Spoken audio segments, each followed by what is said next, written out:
ஆண்டவராகிய இயேசு கிறிஸ்துவின் நாமத்தினாலே உங்களை அன்போடு இந்த வேலையிலே வரவேற்கிறேன். உங்களை சந்திப்பதிலே நான் மிக்க மகிழ்ச்சி அடைகிறேன். ஆண்டவருக்கு நான் மனதார நன்றி செலுத்துகிறேன். இந்த நாளிலே உங்களோடு நான் தொடர்ந்து ஜீவனுள்ள நாளெல்லாம் உதவி செய்கிற கர்த்தர் என்ற தலைப்பின் கீழாக நான் போதித்து வருகிறேன். இந்த தலைப்பை இன்றைக்கு கொஞ்ச நாளைக்கு நிறுத்தி வைக்கலாம் என்று ஆசைப்படுகிறேன். தொடர்ந்து இந்த தலைப்பின் கீழாக தொடருவோம். நாளை தினத்திலிருந்து ஒரு புதிய தலைப்பின் கீழாக தொடர இருக்கிறேன். அதற்காக நீங்கள் ஜெபித்துக் கொள்ளுங்கள். கண்களை மூடி இந்த தலைப்பின் கீழாக இன்றைக்கு நாம் தியானிக்க இருக்கிறோம். கண்களை மூடி ஜெபம் செய்வோம். இரக்கமும் மகா கிருபையுமுள்ள நல்ல ஆண்டவரே, நீ ஜீவனுள்ள நாளெல்லாம் உதவி செய்கிற கர்த்தர் என்று வேதத்தில் வாசிக்கிறோம். உம்முடைய உதவிகளும் ஒத்தாசைகளும் ஆண்டவர் ஒவ்வொரு நாளும் கிடைப்பதாக. இந்த சிறந்த அனுபவம் எனக்குள்ளும் ஆண்டவரே, சபை மக்களுக்குள்ளும் கேட்கிற ஒவ்வொருக்குள்ளும் உம்முடைய வார்த்தையின் சிறந்த அனுபவத்தை பெற்றுக்கொள்ள உதவி செய்யும். உம்மாலேயே நான் நம்புகிறது என் ஆண்டவரால் வரும் என்ற ஆண்டவரே, அந்த நம்பிக்கையும் விசுவாசமும் அதிகரிக்கட்டும். உதவிகளும் ஒத்தாசைகளும் ஒவ்வொருக்கும் கிடைக்க செய்யுங்க. இயேசுவின் நாமத்தினால் பிதாவே, ஆமேன். நம் தேவனுடைய வார்த்தைக்குள்ளாக கடந்து செல்வோம். ஆதியாகமும் ஏன் அவர் ஜீவனுள்ள நாளெல்லாம் உதவி செய்கிறார் என்றதை தான் இன்றைக்கு நாம் தியானிக்க இருக்கிறோம். ஆதியாகமும் 2ஆம் அதிகாரம் 7ஆம் வசனத்தை வாசிக்கிறோம். ஏன் ஆண்டவர் நமக்கு உதவி செய்ய வேண்டும் ஜீவன் உள்ள நாளெல்லாம், அதை தான் இங்கே ரொம்ப அதிகமாக வலியுறுத்த போகிறேன். 2ஆம் அதிகாரம் 7ஆம் வசனத்தை, தேவனாக கர்த்தர் மனுஷனை பூமியின் மண்ணில் உருவாக்கி ஜீவ சுவாசத்தை அவன் ஆசிலே ஊதினார். மனுஷன் ஜீவ ஆத்துமானான். பாருங்கள், மனுஷன் முதலாக மனுஷனை ஆண்டவர் எப்படி உருவாக்குகிறார் என்றதை தான் வேதாகமத்தில் பார்க்கிறோம். இன்றைக்கு நிறைய பேர் சொல்வார்கள், மனிதன் குரங்கிலிருந்து வந்தவர்கள், பாக்டீரியாவிலிருந்து வந்தவர்கள். ஏனென்றால் மனிதன் எதிலிருந்து வந்தவங்க என்றதை தெரியாமலே அநேகர் சொல்லி கொண்டிருக்கிறார்கள். மனிதன் உண்மையாகவே குரங்கிலிருந்து வரவில்லை. மனிதன் ஒருவேளை குரங்கிலிருந்து வந்திருப்பானா, அவன் எப்படி இருந்திருப்பான் என்று யோசித்து பாருங்கள். எந்த குரங்கும் எதையும் கண்டுபிடிக்கலை, எந்த குரங்கும் எதையும் உருவாக்கலை. ஏன்னா இந்த மங்கியை போல எந்த ஒரு மனிதனும் கிடையாது. குரங்கிலிருந்து வந்தானா மனிதன் குரங்கு போல கிடையவே கிடையாது என்பதை நான் உங்களுக்கு ஆணித்தரமாக வேத ஆதாரபூர்வமாக சொல்கிறேன். மனிதன் குரங்கிலிருந்தும் வரல, பாக்டீரியாவிலிருந்தும் வரல. மனிதன் எதிலிருந்து வந்திருக்கிறான் என்று பார்க்கும்போது தேவனுக்குள்ளிருந்து வந்திருக்கிறான். தேவன் முதலாக ஆதாம் என்ற மனிதனை எப்படி உருவாக்குறானா, மண்ணை உருவாக்கி, மண்ணை பிசைந்து மனிதனை உருவாக்கி, கண்ணை மூக்கையும் எல்லா அவயங்களையும் வைத்து உருவாக்கி அந்த ஆண்டவர் உயிர் கொடுக்கிறார். மண்ணுக்கு உயிர் கொடுக்கிறார். மண்ணை மனிதனாய் மாற்றுகிறார். மண்ணை பிசைந்து மனிதனாய் மாற்றுகிறவர் லேசான காரியமானால், உன் வாழ்க்கையில் இருக்கிற பிரச்சனையை மாற்ற அவருக்கு லேசான காரியம். அதே ஆண்டவர் உருவாக்குறதே லேசாக உருவாக்குவார்னா, இந்த 6 நாள் எல்லாவற்றையும் படைத்தார். எல்லா படைப்பையும் காட்டிலும் மனிதன் தான் சிறந்த படைப்பாக இருக்கிறான். அன்பானவர்களே, இன்றைக்கு ஏன் மனிதனுக்கு ஆண்டவர் உதவி செய்கிறார்னா, தன் ஜீவனையே மண்ணிலே வைத்திருக்கிறார், மனிதனுக்குள் வைத்திருக்கிறார். மண் என்பது ஒரு சரீரம். மண்ணிலே தான் ஒரு சரீரத்தை உருவாக்கி மனிதனுக்கு ஒரு சரீரத்தை உடைய கொடுக்கிறார். இன்றைக்கு இந்த உலகமே எதற்கு முக்கியத்துவம் கொடுக்கிறது என்றால் சரீரத்திற்கு தான் முக்கியத்துவம் அதிகமாக கொடுத்து கொண்டிருக்கிறார். மனிதர்கள் இன்றைக்கு மண்ணுக்கு முக்கியத்துவம் கொடுக்கிறார், ஜீவனுக்கு முக்கியத்துவம் கொடுக்கறதில்லை. இப்போ உதாரணத்துக்கு எடுத்துக்கொள்ளுங்க அன்பானவர்களே, நிறைய உதாரணங்களை சொல்லலாம். உதாரணத்து மூலமாக சொல்கிறதுக்கு எனக்கு நேரம் இல்லாமல் சில உதாரணங்களை சொல்கிறேன். மனிதன் பாருங்கள், அந்த சரீரத்துக்காக ஓடி உழைக்கிறார்கள், தப்பு கிடையாது, நல்லது. ஆனால் உழைக்க வேண்டும். உழைத்து சாப்பிடுவது நல்லது, திருடி சாப்பிடுவது தான் தவறு. ஆனால் உழைத்து சாப்பிடுகிறார்கள், நல்லது. நேரத்தை அதிகமாக சரீரத்துக்கு வீடு வாங்கணும், வாசல் வாங்கணும், அதை வாங்கணும், இதை வாங்கணும், பேர் புகழ் தேட வேண்டும், எல்லாம் நல்லது அன்பானவர்களே. ஆனால் முதலாவதாக இது நல்லா இருந்தால் எல்லாம் நல்லா இருக்கும் என்று தெரிந்து கொள்ளுங்கள். முதலாவதாக மனிதன் நல்லா இருக்கணும்னா மனிதன் யார் என்று தெரிந்து கொள்ளுங்கள். இன்றைக்கு கடவுள் மனிதனை படைக்கும்போது 3 விதத்தில் மனிதனை உருவாக்குறார். 3 அடிப்படையில் மனிதனை ஆவி, ஆத்மா, சரீரம். இந்த 3லே உண்மையான ரியாலிட்டி மனிதன், ஒரிஜினல் மனிதன் யார் என்றால் ஆவிதான் உண்மையான மனிதன். ஆவிக்கு அழிவே இல்லை. அதுதான் நரகமா பரலோகமா. இன்றைக்கு பாருங்கள், சரீரத்துக்கு தேவையானது நிறைய ஃபுட்டு இருக்குது. ஆனால் பாருங்கள், இந்த ஆவி ஆத்மா சரீரத்தை சொல்லும்போது ஆவி ராஜாவாக இருக்கிறது, ஆத்மா வேலைக்காரனாக இருக்கிறார், சரீரம் அடிமையாக இருக்கிறது. அடிமைக்கு தான் இன்றைக்கு நிறைய பேர் முக்கியத்துவம் கொடுத்து கொண்டு இருக்கிறீங்க. விசுவாசிகளும் அடிமைகளுக்கு தான் முக்கியத்துவம் கொடுக்குறீங்க. ஏன்னா எகிப்தில் இஸ்ரேல் மக்கள் அடிமைத்தனத்தில் வாழ்ந்தார்கள். அந்த எகிப்தில் வாழ்ந்த அந்த அடிமைத்தனத்தை நோக்கி தான் பார்க்கிறார்கள். உண்மையாகவே உள்ள ஆள பிறந்த ஒரு மனிதன் இருக்கிறார், அவனை நோக்கி, உள்ளான மனிதனை நோக்கி இஸ்ரேல் மக்கள் பார்ப்பது கிடையாது. அந்த அனுபவம் அவர்கள் பெற்றுக்கொண்டதும் கிடையாது. அதை ஆண்டவர் கற்றுக் கொடுக்கிறார், பெற்றுக்கொள்ளும்படியாக உதவி செய்கிறார். இன்றைக்கு ஏன் ஜீவனுள்ள நாளெல்லாம் ஆண்டவர் உதவி செய்கிறாரா? தான் ஜீவனையே மனிதனுக்குள் வைத்திருக்கிறபடினால் அவர் உதவி செய்வது தான் அவருடைய பொறுப்பு, அவருடைய கடமை உணர்ச்சி. அவரது வாஞ்சி உள்ளவராக இருக்கிறார், ஆர்வம் உள்ளவராக இருக்கிறார். அன்பானவர்களே, ஆண்டவர் இன்றைக்கு நம்ம ஆண்டவர் மனிதன் ஆண்டவருக்குள்ளேருந்து வந்திருக்கிறான். இன்றைக்கு வேதாகமத்தில் பார்க்கும்போது மனிதன் ஏதோ ஒரு குரங்கிலிருந்தோ, ஒரு பூக்களிலிருந்தோ, ஒரு அணுக்களிலிருந்தோ, ஒரு கிருமியிலிருந்து வரவில்லை. மனிதன் எதிலிருந்து வந்திருக்கிறான் என்றால் மனிதன் தேவனுக்குள்ளேருந்து வந்திருக்கிறான். பாருங்கள், எவ்வளோ டெக்னாலஜியாக ஆண்டவர் உலகத்தை படைத்தாரோ அதே டெக்னாலஜியை விட இன்னும் சிறந்து அதே டெக்னாலஜியை மனிதனும் படைத்து கொண்டிருக்கிறான். தான் அன்றாட உபயோகப்படுத்துகிற ஒவ்வொரு பொருட்களையும் மனிதராகிய நாம் அநேக கண்டுபிடிப்புகளை கண்டுபிடித்து கொண்டிருக்கிறோம். மனிதனுக்குள்ளே எவ்வளோ ஆற்றலை வைத்திருக்க, மனிதனுக்குள்ளே கர்த்தர் ஜீவனை மட்டும் கொடுக்கல.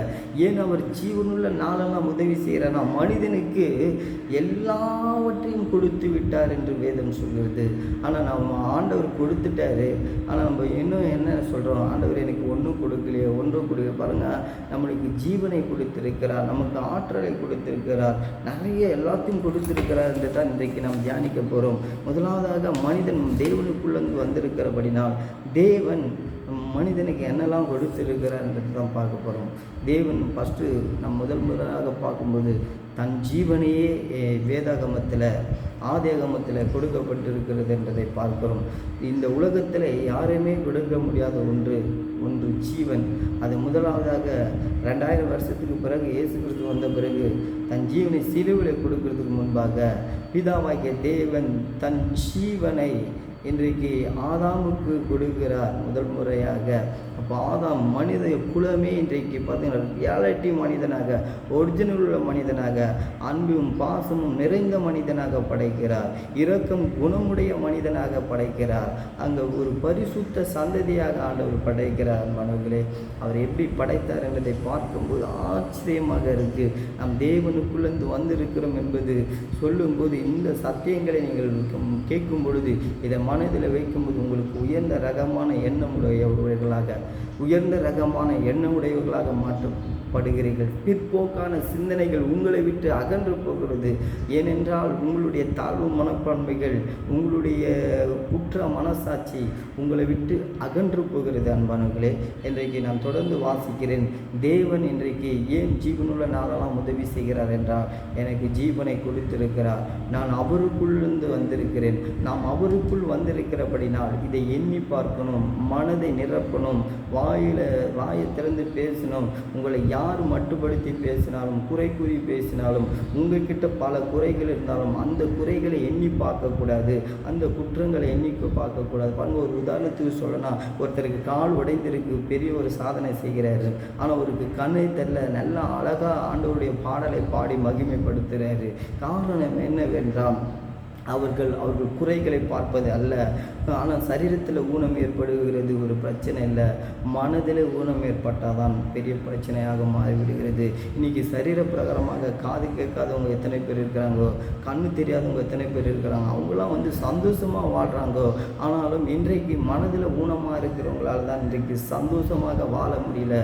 மனதில் ஊனம் ஏற்படும் பொழுது அந்த ஊனத்தை மாற்ற தேவனுடைய வார்த்தையை தான் நீங்கள் தொடர்ந்து சத்தியங்களை கேட்க வேண்டும், தெளிவான வார்த்தைகளை உபதேசங்களை கேட்க வேண்டும். சரிங்க, நாம் தேவனுக்குள்ளேருந்து வந்திருக்கிறோம். நம் தேவனுக்குள்ளேருந்து வந்திருக்கிறபடினால் நமக்கு என்னெல்லாம் ஆண்டவர் இன்றைக்கு அதிகமாய் கொடுத்திருக்கிறார் என்று பார்ப்போம். சங்கீதம் 2ஆம் அதிகாரம், நம் தேவனுக்குள்ளே வந்திருக்கிறபடினால் நமக்கு என்னெல்லாம் கொடுக்கப்பட்டிருக்கிறது என்றதை தான் இன்றைக்கு பார்க்க போகிறோம். சங்கீதம் 2ஆம் அதிகாரம் 7ஆம் வசனத்தை நான் வாசிக்கிறேன். தீர்மானத்தின் விவரம் சொல்வேன். கர்த்தர் என்னை நோக்கி, நீர் என்னுடைய குமாரன், இன்று நான் உன்னை ஜெனிப்பித்தேன். பாருங்கள், இந்த உலகத்தில் பிறந்த ஒவ்வொரு மனிதனுக்குள்ளும் தேவன் ஜீவனை வைக்கிறார். நீ என்னுடைய பிள்ளைகள் என்று சொல்கிறார். அவர் இந்த உலகத்தில் இருக்கிற எல்லா மனுக்குலத்தில் இருக்கிற மக்களையும் உரிமை பாராட்டுகிறார். இன்றைக்கு இது இயேசு கிறிஸ்துவை குறித்து தீர்க்க தரிசனமாக சங்கீதம் எழுத புஸ்தகத்தில் சொல்லப்பட்டது. நீர் தீர்மானத்தின் விவரம் சொல்வேன். கர்த்தர் என்னை நோக்கி, நீர் என்னுடைய குமாரன், இன்று நான் உம்மை ஜெனிப்பித்தேன். பாருங்கள், ஆண்டவரால் நாம் ஜெனிப்பிக்கப்பட்டிருக்கிறோம், பிறந்திருக்கிறோம் ஆண்டவரால். இன்றைக்கு நாம் ஆண்டவருக்குள்ளேருந்து வந்திருக்கோம். ஆண்டவர் நம்மை பெற்றெடுத்திருக்கிறார். அவர் நமக்கு தகப்பனாக இருக்கிறார், தாயாக இருக்கிறார். உங்களுக்கு யார் இல்லை என்று கவலைப்படுகிறீர்களோ அவர் உங்களுக்கு தகப்பனாக இருப்பார். உங்களுக்கு கணவர் இல்லை என்று கவலைப்பட்டார், கணவராக இருப்பார். உங்களுக்கு பிள்ளையுடைய ஆதரவு இல்லை என்று கவலைப்பட்டார், அவர் பிள்ளையாய் உங்களுக்கு இருப்பார். நீங்கள் எந்த இடத்துல யார், எந்த உறவு இல்லை, எந்த உறவினர் இல்லை என்று நீங்கள் சொல்லி கொண்டிருக்கிறீர்களோ அவர் உங்களுக்கு அந்த உறவினராக காணப்படுவார். அந்த உறவாக, சொந்தமாக, பந்தமாக உங்களுக்கு அவர் காண்கிற தேவனாக இருக்கிறார், காணப்படுவார். 8ஆம் வசனம், என்னை கேளும், அப்பொழுது ஜாதிகளை உமக்கு சுதந்திரமாகவும் பூமியின் எல்லைகளை உமக்கு சொந்தமாகவும் கொடுப்பேன். பாருங்கள், எல்லாத்தையும் உனக்கு கொடுப்பேன். இந்த பூமியை கர்த்தர் ஏன் மனிதனுக்கு கையில் ஒப்பு கொடுத்தார்? ஏன் மனிதனை ஓனராக்கினார்? ஏன் மனிதனை இந்த பூமியை அனுபவிக்கும்படியாக செய்தார்? ஏன்னா அவருடைய சாயலில் படைத்திருக்கிறபடினால் நாம் அனுபவிக்கும் போது அது கர்த்தருக்கு மகிமை உண்டாக்குகிறது. இன்றைக்கு இந்த இந்த வேளையில் கூட, இந்த சண்டே ஓய்வு நாளிலே இன்றைக்கு நாம் தேவனுடைய சண்டே சர்வீஸில் நம்ம ஆண்டவரை இன்றைக்கு தியானித்து கொண்டிருக்கிறோம். இந்த ஓய்வு நாள் எதுக்கு தெரியுங்களா? நாம் ஏன் ஓய்வெடுக்க வேண்டும் என்றால் 6 நாள் நமக்கு எல்லாத்தையும் ஆண்டவர் படைத்து விட்டார், எல்லாம் நமக்கு இருக்குது என்பதை காண்பிக்கும்படியாக தான். முதலாவதாக ஆண்டவரை ஆதாமை படைத்த பிறகு ரெஸ்ட் எடுப்பாயினார். ஆண்டவரே எதனா ஒர்க் இருக்கான்னு இல்லை, ஓய்ந்திரு, ஏனென்றால் உனக்காக நான் எல்லாவற்றையும் படைத்து விட்டேன், ஓய்வெடுத்து இதை நீ அனுபவி. அப்போ இந்த ஓய்வு நாள் எதை குறிக்கிறதுனா, இந்த சண்டே சர்வீஸு இதை ஏதோ மத வழிபாடாக, சடங்காச்சாரமாக, பாரம்பரியமாக கைக்கொள்ளாது.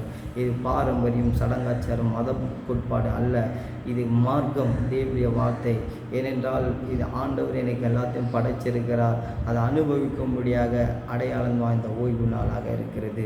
இந்த ஓய்வு நாள் கர்த்தர் பாருங்கள், ஆண்டவரை முதலாக மனிதனை நாசின் சுவாசத்தை ஊதி படைக்கும்போது ஓய்வு எடுத்துக்கொள் என்று சொல்கிறார். இந்த சங்கீத புஸ்தகம், நான் உன்னை ஜெனிப்பித்திருக்கிறேன், என்னை கேளு, உனக்கு எல்லாத்தையும் கொடுக்கிறேன் என்று சொல்கிறார். எது வேண்டாம், எது உங்களுக்கு வேண்டும் என்றாலும் உங்கள் குடும்பத்தில் உங்களுடைய தகப்பனாரும் உங்களுடைய தாயாரும் தொந்தரவு செய்யாதீங்க.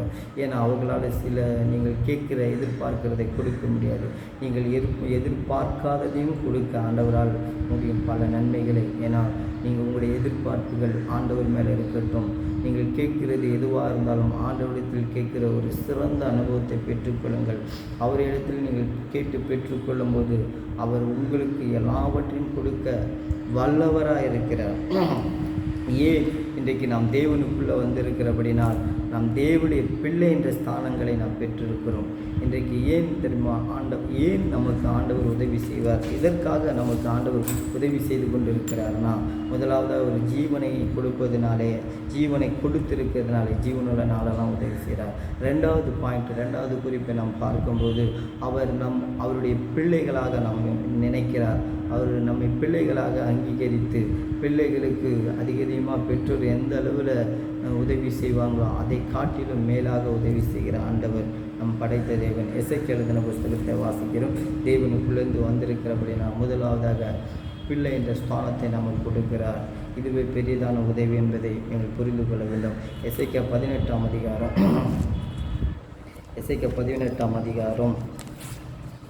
4ஆம் வசனத்தை நான் வாசிக்கிறேன். இதோ எல்லா ஆத்துமாக்களும் என்னுடையவைகள், தகப்பனின் ஆத்துமா எப்படியோ அப்படியே மகனின் ஆத்துமாவும் என்னுடையது, பாவம் செய்கிற ஆத்துமா சாகும். பாருங்கள், எல்லாம் என்னுடையது என்று ஆண்டவர் உரிமை பாராட்டுகிறார். அன்பானவர்களே, இந்த உலகத்தில் பிறந்த எல்லா மனிதர்களையும் கர்த்தர் உரிமை பாராட்டுகிறார். ஆனால் பாவம் செய்கிற ஆத்துமா தான் சாகும்.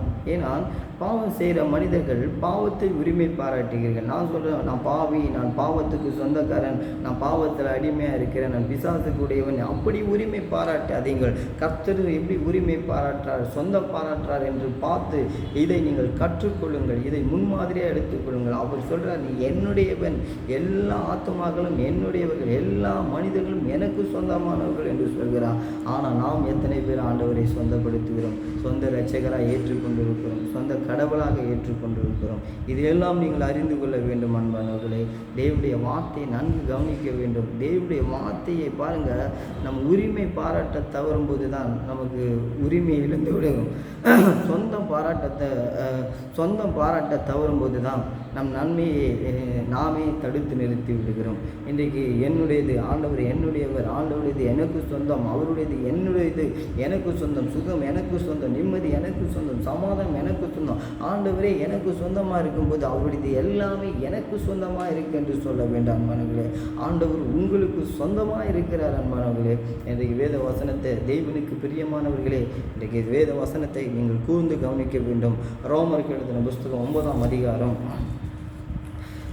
26ஆம் வசனத்தை வாசிக்கிறோம். 9ஆம் அதிகாரம் 26ஆம் வசனம் பாருங்கள். நம்ம தேவனுக்குள்ளே வந்திருக்கிறபடினால் நம் தேவனுடைய பிள்ளை என்பதை கர்த்தர் உரிமை பாராட்டுகிறார். நமக்கு அந்த ஸ்தானத்தை கொடுத்திருக்கிறார். ஏனென்றால் நமக்கு இது உயர்ந்த ஸ்தானம். பிள்ளை என்பது யாருக்குமே கிடைக்காத ஒரு பாக்கியம். நம்மை கடவுள் அவருடைய பிள்ளையாக ஏற்றுக்கொண்டார். பிதாவாகிய தேவன் ஜெகோவா, இன்றைக்கு திருத்துவ தேவன், மூன்றில் ஒன்றாக பிதா, குமாரன், பரிசுத்த ஆவியானவர் இன்றைக்கு நம்ம ஏற்றுக்கோ. பாருங்கள், 3 அடிப்படையில் தான் நம்ம உருவாக்கப்பட்டிருக்கோம். 2 மேன்மைப்படுத்திட்டு இப்போ பாருங்களேன், தனி சபைகள் வேறு பிரிந்திருக்கு. சபைகள் பார்த்திங்கன்னா Jehovah, holy spirit, Jesus Christ, இது மாதிரி தனித்தனியாக பிரிஞ்சிருக்கு. அப்போது ஆவி ஆத்மா சரி தனித்தனியாக பிரிஞ்சிருந்தால் முற்றிலுமாக எந்த ஒரு வேலையும் நடப்பிக்கப்படாது. அது முற்றிலுமாக எந்த ஒரு வேலையும் செய்ய முடியாத ஒரு நிலைக்குள்ளே தள்ளப்படும். ஏனென்றால் இன்றைக்கு ஆவி ஆத்மா சரீரம் 3ம் ஒன்றாக இருந்தால் தான் ஒரு மனிதனாக செயல்பட முடியும். அதே போல் தான் நமக்கு பிதாவும் முக்கியம், இயேசு கிறிஸ்துவும் முக்கியம், ஆவியானவரும் முக்கியம். இது 3லும் ஒன்றாக. அதுதான் பிதா, குமாரன், பரிசுத்த ஆவியினாலே உங்களுக்கு ஞானஸ்நானத்தை நாங்கள் கொடுக்கிறோம். காரணம் என்னவென்றால், பிதாவாகிய தேவன் படைக்கிறார், பிதாவாக இருந்து படைக்கிறார், குமாரனாக இருந்து ரட்சிக்கிறார், ஆவியானவராக இருந்து நம்மளை வழி நடத்துகிறார். அப்போது பிதா தான் முக்கியம், இயேசு முக்கியம் இல்லை, ஆவியானவர் முக்கியம் இல்லை என்று சொல்ல முடியாது. இல்லை, இயேசு தான் முக்கியம், ஆவியானவர் முக்கியம் இல்லை, பிதா இல்லை முக்கியம் இல்லைன்னு சொல்ல முடியாது. 3ல் எது முக்கியம் இல்லைன்னு சொன்னாலும் அது முற்றிலும் கோளாறாய் மாறிவிடுகிறது. 3ல் ஒன்றாக இருக்கிற தேவன் முக்கியமானவர், 3ல் ஒன்றாக இருக்கிற மனிதன் முக்கியமானவர். மனிதனுக்கு 3ம் முக்கியமானது போல தேவனும் 3 விதத்தில், 3 கடவுள் அல்ல, ஒரே கடவுள் 3 அடிப்படையில் செயல்படுகிறார், 3 விதங்களிலே செயல்படுகிறார், 3 அவதாரங்களிலே செயல்படுகிறார். தகப்பனாகவும், குமாரனாகவும், நண்பராகவும் செயல்படுகிறார். இப்போ பாருங்கள், நமக்கு பிள்ளை என்ற ஸ்தானத்தை கொடுக்கிறோம். ரோமர் 9ஆம் அதிகாரம் 26ஆம் வசனத்தை கவனிங்க மாணவர்களே.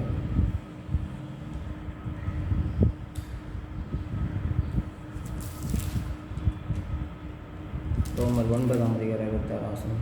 நீங்கள் என்னுடைய ஜனங்கள் அல்லவென்று அவர்களுக்கு சொல்லப்பட்ட இடத்திலே அவர்கள் ஜீவனுள்ள தேவனுடைய பிள்ளைகள் எண்ணப்படுவார்கள் என்று ஓசியாவின் தீர்க்க தரிசனத்தில் சொல்லியிருக்கிறது. பாருங்கள், யோசியாவின் தீர்க்க தரிசனத்தில் சொல்லியிருக்கு. யோசியா கூட என்ன சொல்கிறாருன்னா, தீர்க்க தரிசனமாக சொல்கிறாரு, நீங்கள் தேவனுடைய பிள்ளைகளாக இருக்கிறீங்க, ஜீவனுள்ள தேவனுடைய பிள்ளைகளாக எண்ணப்படுவார்கள் என்று யோசியாவின் தீர்க்க தரிசனம் சொல்கிறாங்க. அப்போ நீங்கள் என்னுடைய ஜனங்கள் அல்லவென்று அவர்கள் சொல்லப்பட்ட இடத்திலே, அவர்கள் சொல்கிறாங்க இவங்க தேவனுடைய ஜனம் இல்லை, ஜீவனுடைய பிள்ளைகள் இல்லை. நான் சொல்கிறேன், நீங்கள் தேவனுடைய ஜனங்கள், ஜீவனுள்ள பிள்ளைகளாக இருக்கிறீர்கள் என்று சொல்லப்படுது. அப்போது பிள்ளை என்ற ஸ்தானத்தை இங்கே கொடுக்கிறார் என்றதை நம்ம இங்கே பார்க்கிறோம். அன்பானவர்கள், இப்போ பாருங்களா, முதலாவதாக நம் தேவனுக்குள்ளேருந்து வந்திருக்கிறோம், 2வதாக நமக்கு பிள்ளை என்ற ஸ்தானத்தை கொடுக்கிறார், 3வதாக நமக்கு அதிகாரத்தை கொடுக்கிறதை பார்க்கிறோம். பிள்ளைகளுக்கு எத்தனை பேர் ஏற்றுக்கொள்ளலாம், அத்தனை பேருக்கு அதிகாரத்தை கொடுக்கிறதை பார்க்கிறோம். எடுத்து வாசிக்கிறேன். யோவான் எழுதின புஸ்தகம் 1ஆம் அதிகாரம் 12ஆம் வசனத்தை கவனிக்க. இன்றைக்கு கர்த்தர் எவ்வளோ பெரிய அதிகாரம் வல்லமையெல்லாம் கொடுத்துருக்கிறார். நம்ம ஏன் ஜீவனுள்ள நாளெல்லாம் உதவி செய்கிறார்னா, நம்ம முதலாவது தேவனுக்குள்ளே வந்திருக்கிறோம். தேவனுக்குள்ளேருந்து வந்திருக்கிறோம். நமக்கு எல்லா வல்லமையும் ஆற்றலும் கொடுத்திருக்கிறார். முதலாவதாக தேவனுக்குள்ளேருந்து வந்திருக்கிறோம். ரெண்டாவதாக நாம் தேவனுடைய பிள்ளைகளாக இருக்கிறோம். மூன்றாவதாக நமக்கு ஆண்டவர் எத்தனை பேர் ஏற்றுக்கொள்கிறார் அத்தனை பேருக்கும் பிள்ளைகளாக முடிய அதிகாரம் கொடுக்கிறார். வாசிக்கிறேன். யோவான் 1:12.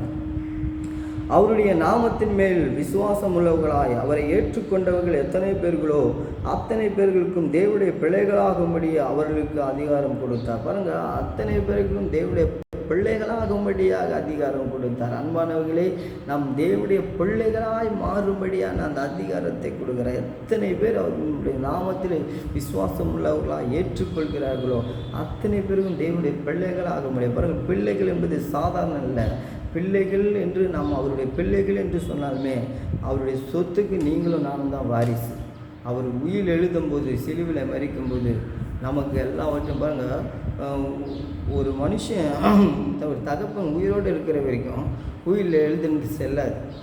மரித்த பிறகு தான் உயிர் செல்லும். இயேசு கிறிஸ்துவை குறித்து உயிர் எழுதப்பட்டிருக்கிறது. எல்லாம் இயேசு கிறிஸ்துவுக்கு சொந்தம். இயேசு கிறிஸ்துவை ஏற்றுக்கொள்கிற ஆண்டவராகி இயேசுவை ஏற்றுக்கொள்கிறவர்களுக்கும் எல்லாம் சொந்தம் என்று உயிர் எழுதும்போது இயேசு கிறிஸ்து அந்த உயிர் எழுதப்பட்ட பிறகு அவர் மரித்தால் தான் இந்த உயிர் நமக்கு அமுலுக்குப்படுத்தப்படும். உயிர் எப்போ நமக்கு உயிரை கொடுத்த மட்டும் உயிரை இழந்தால் மட்டும்தான் உயிர் அமுல்படுத்தப்படும். ஒரு சகோதரன் தொடர்ந்து உன்னுடைய தகப்பனாகிட்ட அது வாங்கினுவா இது வாங்கினுவா எல்லாத்தையும் வாங்கினுவான்னு சொல்லும்போது அவருடைய மனைவி சொன்னாங்களாம், நான் வாங்கின்னு வரேன், என்னுடைய அப்பா மொத்தமாக சாகட்டும், செத்த பிறகு தான் உயிரை அமுல்படுத்தப்படும், உயிரோடு இருக்கும்போது ஒன்றும் கொடுக்க மாட்டார். அதே போல் தான் அந்த தகப்பன் செத்தை தான் வாங்குவோம். மற்ற உலக பிரகாரமான தகப்பன் சாவதுனால சொத்து மட்டும்தான் கிடைக்கும்.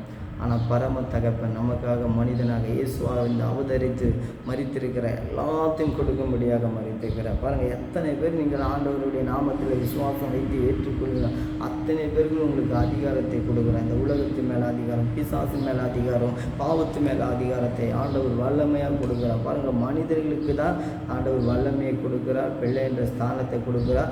ஆண்டவர் 6 நாள் படைத்திருக்கிறார். வானத்தை படைத்திருக்கிறார், பூமியை படைத்திருக்கிறார், சமுத்திரத்தை படைத்திருக்கிறார், மச்சங்களை படைத்திருக்கிறார், பறவைகளை படைத்திருக்கிறார். இதற்கு ஒன்றுத்துக்கும் ஆண்டவர் பிள்ளை என்ற ஸ்தானத்தையும் கொடுக்கல, அதிகாரத்தையும் கொடுக்கல. அதுக்கு அவர் படைத்த எது மேலும் அவ்வளோ அன்பு காட்டலை, அஃபெக்ஷனாக இல்லை, பாசமாக இல்லை, எல்லாத்தையும் அக்கறையோடு பராமரிக்கிற தவிர மற்ற எல்லாவற்றையும் நம்ம மனிதர்களாகிய நமக்கு தான் கொடுக்கிறார்.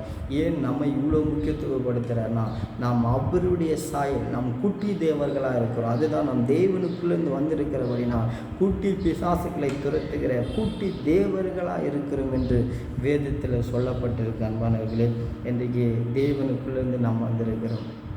இதெல்லாம் நீங்கள் அறிந்து கொள்ள வேண்டும், நீங்கள் புரிந்து கொள்ள வேண்டும். நீங்கள் எத்தனை பேர் இந்த உலகத்தில் எல்லாம் என்னுடையவர்கள் என்று சொல்கிறாங்க, எத்தனை பேர் ஏற்றுக்கொள்கிறார்களோ அத்தனை பேரும் கர்த்தர் உரிமை பாராட்டுகிறார். அத்தனை பேரும் தேவனை உரிமை பாராட்டலாம். தேவனுடையது எல்லாம் என்னுடையதுன்னு உரிமை பாராட்டுமா. பாருங்கள், என் தீமையெல்லாம் அவருடையது என்று உரிமை பாராட்டுறா. ஆனால் அவருடைய ஆசீர்வாதம் என்னுடையது, அவருடைய சுகம் என்னுடையது என்று நீங்களும் நானும் உரிமை பாராட்ட வேண்டும். நம்முடைய சாபத்தையும், நம்முடைய வியாதிகளும், நம்முடைய தோல்விகளும், நம்முடைய தரித்திரங்களையும் உரிமை பாராட்டக்கூடாது. அவருடைய நன்மைகளும் அவர் நமக்கு சிலுவிலை சம்பாதித்து வைத்தது, ஆதியாகமத்தில் படைத்தது, சிலுவிலை ஆதாம் இழந்து போனதை சிலுவின் மூலமாக சம்பாதித்து ஏற்படுத்தி கொடுத்ததை நாம் உரிமை பாராட்ட வேண்டும், சொந்த பாராட்ட வேண்டும். இது எல்லாவற்றிலும் நீங்கள் கவனம் செலுத்த வேண்டும். மத்தேயு எழுதின புஸ்தகம் 10ஆம் அதிகாரம்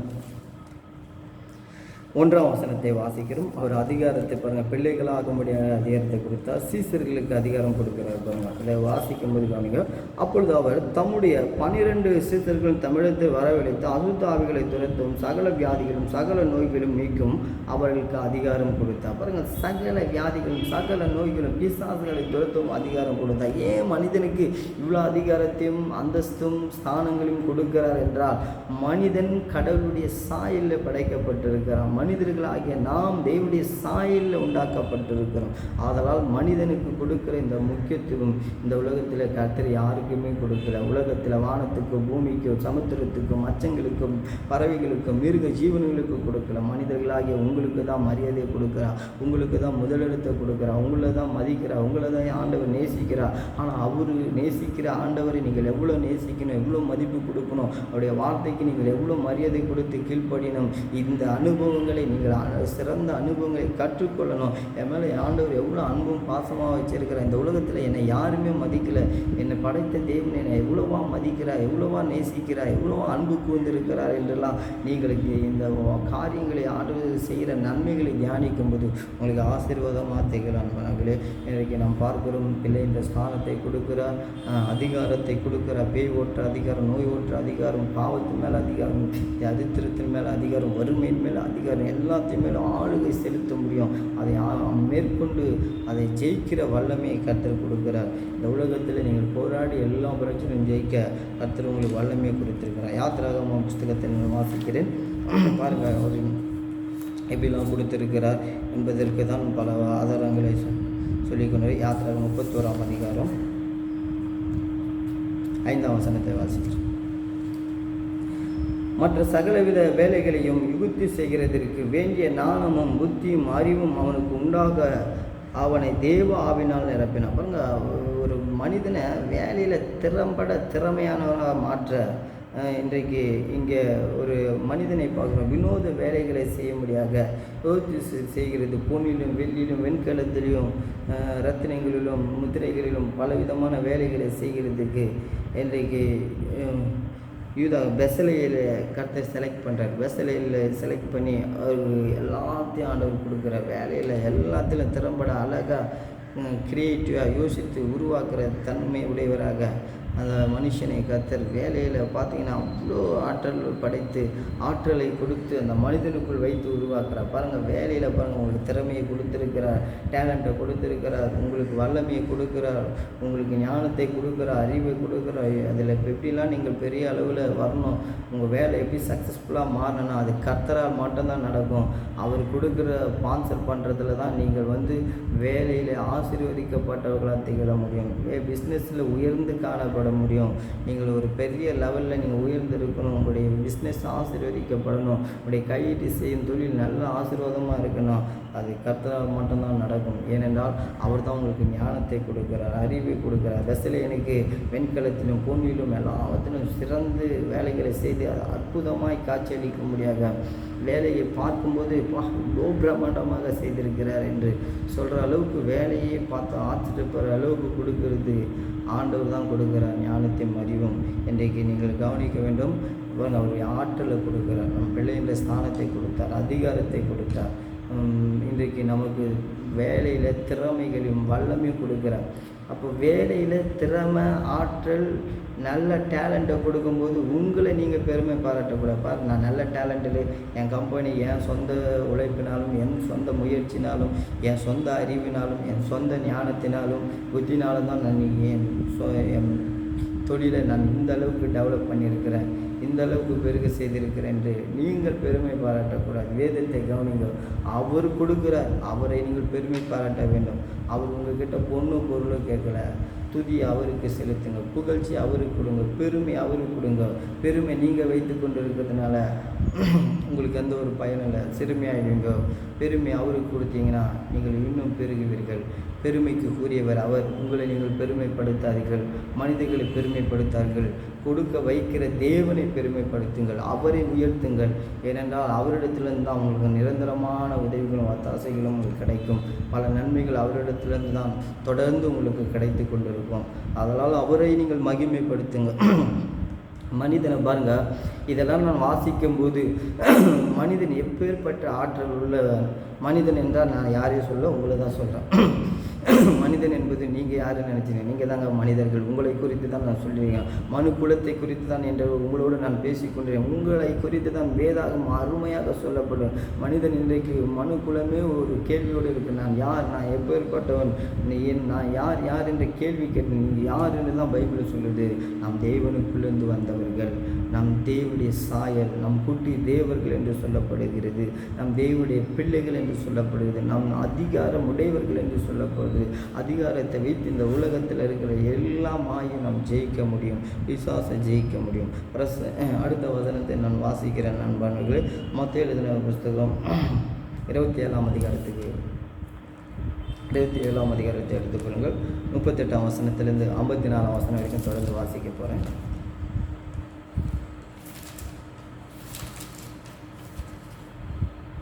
38ஆம் வசனத்தை நான் வாசிக்கிறேன். இயேசு கிறிஸ்துவை குறித்து சொல்லப்படுகிறது. இங்கே பல சந்தேகங்கள் இருக்குது. ஆண்டவர் எல்லாத்தையும் படைத்தார், எல்லாத்தையும் மனிதனுக்கு கொடுத்தார், மனிதனை இப்படி ஆக்குனார் என்றதெல்லாம் எல்லாம் கேட்கும்போது சந்தோஷமாக இருக்குது. பல குழப்பங்கள் இருக்குது, பல பிரச்சனைகள் மத்தியில் ஆண்டவர் கூட இருக்கிறாரா, ஆண்டவர் நல்லவரா, ஆண்டவர் கைவிட்டாரா, ஆண்டவர் நல்லவராக இருக்கிறதுனால தாங்க இந்த உலகமே நல்லா இருக்குது, நாமும் நல்லா இருக்கும், நம் குடும்பமும் நல்லா இருக்குது.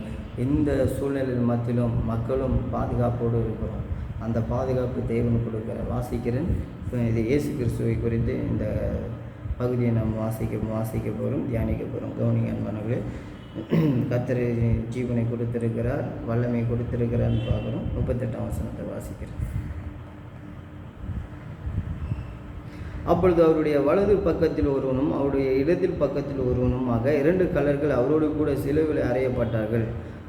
அந்த வழியாய் நடந்து போகிறவர்கள் தங்கள் தலையை துலுக்கி தேவ ஆலயத்தை இடித்து 3 நாளைக்குள்ளே கட்டுகிறவனே, உன்னை நீயே ரட்சித்துக்கொள், நீ தேவனுடைய குமாரனான சிலுவிலிருந்து இறங்கி வா என்று அவரை தூஷித்தார்கள். அப்படி பிரதான ஆசாரியரும் வேதபாரகரும் மூப்பரும் பரியாசம் பண்ணினார்கள். மற்றவர்களை ரட்சித்தான், தன்னைத்தானே ரட்சித்து கொள்ள திராணி இல்லை. இவன் இஸ்ரவேலின் ராஜாவானால் இப்பொழுது சிலுவிலிருந்து இறங்கி வரட்டும், அப்பொழுது இவனை விசுவாசிப்போம். தன்னை தேவனுடைய குமாரன் என்று சொல்லி தேவன் மேல் நம்பிக்கையாக இருந்தானே, அவர் இவன் மேல் பிரியமாக இருந்தால் இப்பொழுது இவனை ரட்சிக்கட்டும் என்றார்கள். அவரோடு கூட சிலுவையில் அறையப்பட்ட கள்ளரும் அந்தபடி அவரை நிந்தித்தார்கள். 6ஆம் மணி நேரம் முதல் 9ஆம் மணி நேரம் வரைக்கும் பூமி எங்கும் அந்தகாரம் உண்டாயிற்று. 9ஆம் மணி நேரத்தில் இயேசு ஏலி ஏலி லாமா சபக்தானி என்று மிகுந்த சத்தமிட்டு கூப்பிட்டார். அதற்கு, என் தேவனே, என் தேவனே, ஏன் என்னை கைவிட்டி என்ற அர்த்தமா. அங்கு நின்றவர்கள் சிலர் அதை கேட்ட பொழுது, இவன் எலியாவை கூப்பிடுகிறான் என்றார்கள். உடனே அவர்கள் ஒருவன் ஓடி கடற்காலையனை எடுத்து உடனே அவர்கள் ஒருவன் ஓடி கடற்காலனை எடுத்து காடியிலே தோய்த்து அதை ஒரு கோலில் மாட்டி அவருக்கு குடிக்க கொடுத்தான். மற்றவர்களோ, பொறு, எலியா இவனை ரட்சிக்க வருவானா பார்ப்போம் என்றார்கள். இயேசு மறுபடியும் மகா சத்தமிட்டு கூப்பிட்டு ஆவியை விட்டார். இங்கே பாருங்கள், இந்த கதையில் இந்த 50ஆம் வசனம் வரைக்கும் வாசிச்சிருக்கிறேன். இந்த 4 வசனத்தை தொடர்ந்து வாசிக்கிறேன். இந்த கதையை வாசிக்கும்போது அப்படியே வாசித்துன்னு வர்றதுனால ஒன்றும் விளங்க மாட்டுது. இது என்னென்னா, இயேசு கிறிஸ்து அங்கே மரிக்க போகிறார். சிலுவையில் மனு குலத்தினுடைய பாவத்தை தன்மேல் எடுத்துக்கொண்டு மனு குலத்துக்காக, உலக மக்களுக்காக அவர் மரிக்கப் போகிறார். மரிக்கும் பொழுது அங்கே பிதாவை நோக்கி, என் தேவனே, என் தேவனே, ஏன் என்னை கைவிட்டு என்று கூப்பிடுகிறார். இதை பார்க்கும்போது எப்படி தோணுகிறது என்றால், தேவன் பிதாவாகிய தேவன் இயேசுவை கைவிட்டது போல ஒரு காட்சி அளிக்கிறது. அப்போது நீ தேவன் மேலே நம்பிக்கை வச்சு நீ ராஜாவாக இருந்தால் ரட்சித்துக்கொள், இப்படி ஏராளமான வார்த்தைகள் பேசுகிறாங்க. ஒரே குழப்பமாக இருக்குது. இப்போ இதுலேயும் நம்முடைய வாழ்க்கையில் என்ன குழப்பம்னா, நம்ம பல நேரங்களில் அவமானம் அசிங்கங்கள் படும்போது, இந்த பகுதி அப்படியே நான் நிறுத்திட்டு கொஞ்சம் சில விஷயங்கள் சொல்கிறேன். திரும்ப இந்த பகுதி இதை நான் விளக்குறேன். இயேசு கிறிஸ்து நம்முடைய வாழ்க்கையிலும் பார்த்தீங்கன்னா பல குழப்பங்கள் ஏற்படுது. கர்த்தர் என் ஜெபத்தை கேட்டாரா, கர்த்தர் என் கூட இருக்கிறாரா, இவ்வளோ நாள் ரட்சிக்கப்பட்டு இவ்வளோ நாள் கஷ்டப்பட்டு கொண்டு இருக்கிறேனே, கர்த்தர் என் கூட இருக்கிறாரா, கர்த்தருக்கு என் கூட இருந்தால் இப்படி அவமானம் ஏற்படுமா, அசிங்கம் ஏற்படுமா? இன்றைக்கி பணம் தானே பெருசாக பேசுகிறாங்க, பணம் தானே இந்த உலகத்தில் பெரிதாக பேசப்படுது, மனிதனுக்கு மதிப்பு இல்லையே, உலகத்தில் மனுஷனை மதிக்கலையே, இப்படி நிறைய காரியங்கள் குழப்பமாக இருக்குது. நான் என் பிள்ளைக்கு இப்படி நடக்குது, என் குடும்பம் ஏன் இப்படி இருக்குது, நான் ஏன் இவ்வளோ வறுமையில் இருக்கிறேன், இப்படிப்பட்ட பல விதனை ஏன் ஆண்டவர் எங்களுக்கு உதவி செய்யாத இருக்கிறார், ஏன் எங்களுக்கு ஆண்டவர் கை கொடுத்து தூக்காத இருக்கிறார், என் குடும்பத்தில் வியாதியோடு மறிச்சாங்களே, ஏன் அவங்களெல்லாம் காப்பாது, இப்படிப்பட்ட பல கேள்விகள். ஆண்டவர் கைவிட்டார், ஆண்டவர் எங்களுக்கு உதவி செய்யலையே என்ற ஒரு பல விதமான குழப்பங்கள் ஒவ்வொரு விசுவாசிக்குள்ளே இருக்குது. ஒவ்வொரு ஊழியக்காரங்களும் கர்த்தருக்கு சித்தம். சில பேர் நோயில் மறிக்கிறது கர்த்தருக்கு சித்தம், ரத்த சாட்சியா மறிக்கிறாங்க கர்த்தருக்கு சித்தம். இப்படிலாம் நம்ம நினைக்கும் போது சரீர பிரகாரமான பிரச்சனைகள் நிறைய நடக்கும்போது ஆண்டவர் கைவிட்டு விட்டார், ஆண்டவர் காப்பாற்றலை அப்படின்ட்டு தான் நம்முடைய எண்ணங்களாக இருக்கிறது, உங்களுடைய எண்ணமாக இருக்கிறது.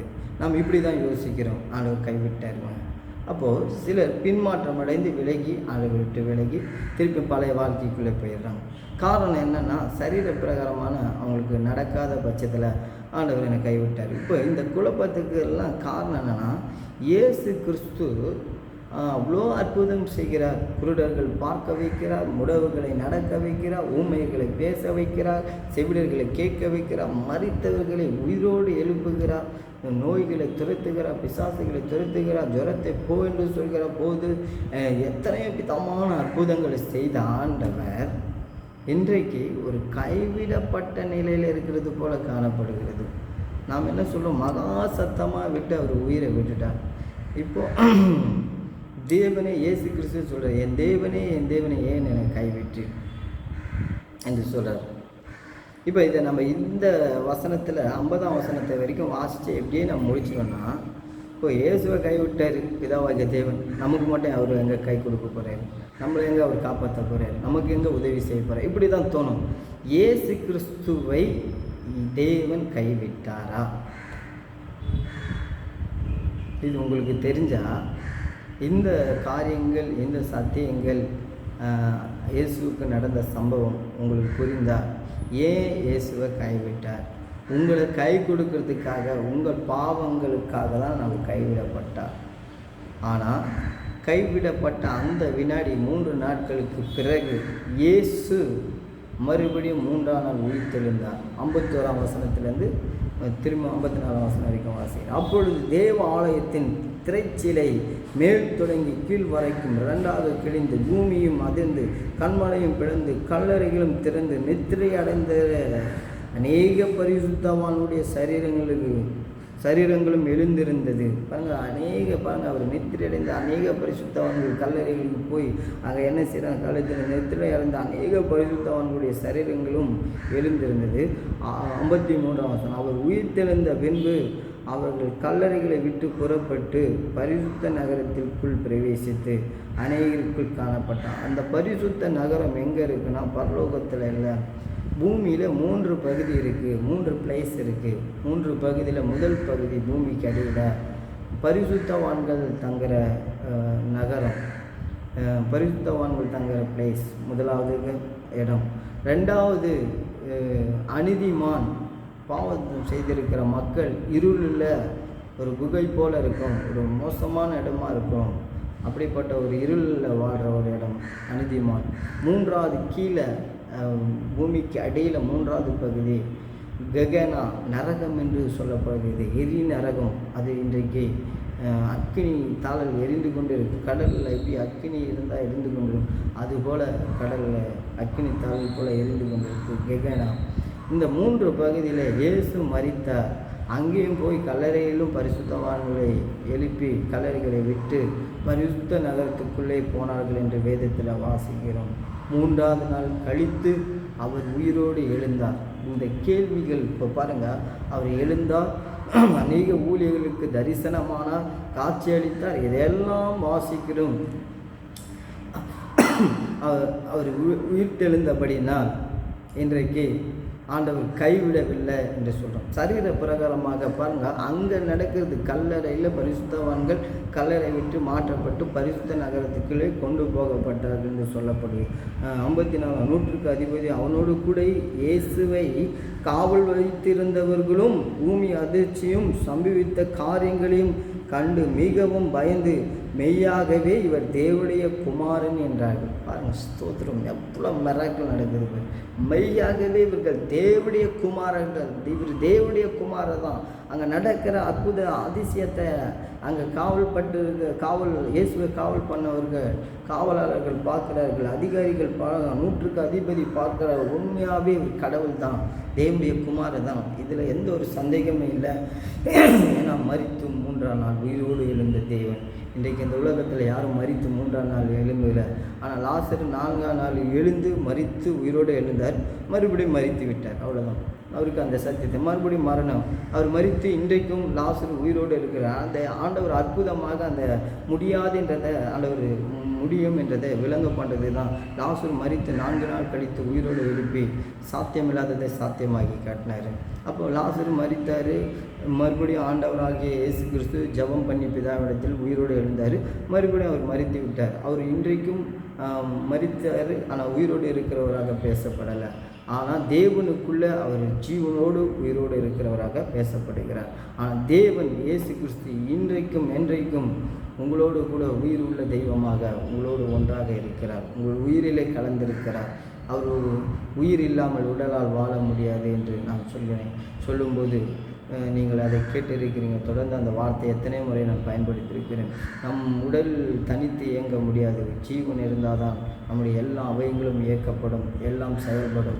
அன்பானவர்களே, இன்றைக்கு இயேசு கிறிஸ்து கைவிடப்பட்டது போல இருந்தது. 3ஆம் நாள் உயிரோடு எழுந்தார். அநேக சீசர்களுக்கு தரிசனமாய் காட்சி அளித்தார். அநேகருக்கு அவர் அற்புதங்களை செய்து அவர் செய்ய போகிறது நடந்த சம்பவம் பரலோகத்துக்கு எடுத்துக்கொள்ளப்படும் நாள் வரைக்கும் அவர்களுக்கு இன்னும் பரம ரகசியங்களை பரம காரியங்களை சொல்லி அவர்கள் உபதேசித்து கொண்டிருந்தார். இன்றைக்கு நீங்கள் கவனிக்க வேண்டும். கைவிடப்பட்டார் சரீர பிரகாரமான பிரச்சனை வரும்போது ஆண்டவர் கைவிட்டு விட்டார் என்று சொல்கிறோம். சரீரத்துக்கு தான் இன்றைக்கு நாம் முக்கியத்துவம் கொடுக்கறதுனால தான் இன்றைக்கி ஒரு பெரிய பிரச்சனையாக இருக்குது. இன்றைக்கு நம் 3த்துக்கும் முக்கியத்துவம் கொடுக்க வேண்டும். ஆவிக்கும் நம் ஜீவனுக்கும். பாருங்கள், ஜீவனுக்கு உண்டான ஃபுட்டு எது தெரியுங்களா? இந்த உலகத்தில் சரீர பிரகாரமான ஃபுட்டு எங்கே போனாலும் உணவு கிடைச்சிடும். ஆனால் நீங்கள் உங்கள் ஜீவனுக்கு உண்டான உணவு கடவுளுடைய வார்த்தை இதில் தான் இருக்குது. கடவுளுடைய வார்த்தை தான் ஒரு உணவாக இருக்குது. அவருடைய வார்த்தை தான் உங்களுக்கு மருந்தாக இருக்குது. பாருங்கள், இங்கே என்ன நடந்தது தெரியுங்களா அன்பானவர்களே? அவர் தன் ஜீவனையே அங்கே கொடுத்தார். ஜீவனை மட்டும் கொடுக்கல, தன்னுடைய சரீரத்தில் இருக்கிற ஒட்டுமொத்த தண்ணீரும் கொடுத்தார். ஏன்? இயேசு கிறிஸ்துவை அனுப்பி மனு குலத்துக்காக எல்லாத்தையும் கொடுக்க திரும்பும் பிதாவாகிய தேவன் அப்பேற்பட்ட காரியத்தை ஏற்படுத்தினார், அப்பேற்பட்ட திட்டத்தை ஏற்படுத்தினார்னா மனிதனை அவருடைய சாயலில் படைத்திருக்கிறபடினால் மனிதன் இழந்து போனதை மறுபடியும் திரும்ப பெற்றுக்கொள்ள வேண்டும் என்பது ஆண்டவருடைய சித்தமாக இருக்கிறது. அன்பானவர்களே, இன்றைக்கு அடுத்த வசனத்தை வாசிக்கிறேன்.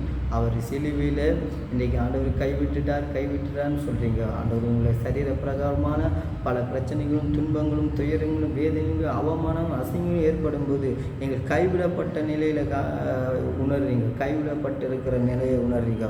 நான் அப்படி சொல்ல, உங்கள் உணர்வுகளை நம்பாதீங்க, உணர்ச்சிகளை நம்பாதீங்க, தேவனுடைய வார்த்தையை நம்புங்க. ஜீவனுள்ள தேவனுடைய வார்த்தையை மேலே நம்பிக்கை வைங்க. ஏனென்றால் உங்களுடைய சூழ்நிலை சொல்லுவோம், உங்களுடைய சரீரம் சொல்லுவாங்க, மனசு சொல்லுவோம், கூட இருக்கிறவங்க சொல்லுவாங்க, பிசாசு ஒரு பக்கம் சொல்லுவான். உங்களுக்கு இதுவே பல குழப்பங்களை ஏற்பட்டு இருக்கும்.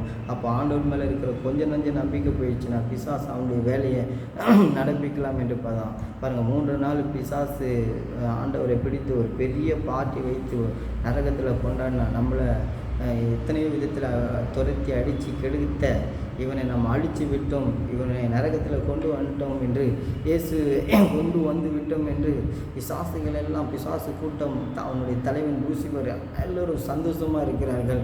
ஆனால் அங்கே நடந்த சம்பவம் நாம் பிதாவாகிய தேவன் 3ஆம் நாள் அவருடைய வார்த்தையின் சத்தத்தின் மூலமாக பிடியில் இருந்த இயேசுவை 3ஆம் நாள் உயிரோடு எழுப்பினார். அவருடைய ஆவியை அனுப்பி, அவருடைய வார்த்தையை அனுப்பி உயிரோடு எழுப்பினார். அவருடைய வல்லமை அனுப்பி அவருடைய சத்தத்தை கேட்டும் பிசாசுகள் எல்லாமே அந்த நரகமே அதிர்ந்தது, நரகமே பயந்து நடுங்கினது. நரகத்தில் இருக்கிற எல்லா விசுவாசிகளும் பயந்தார்கள்.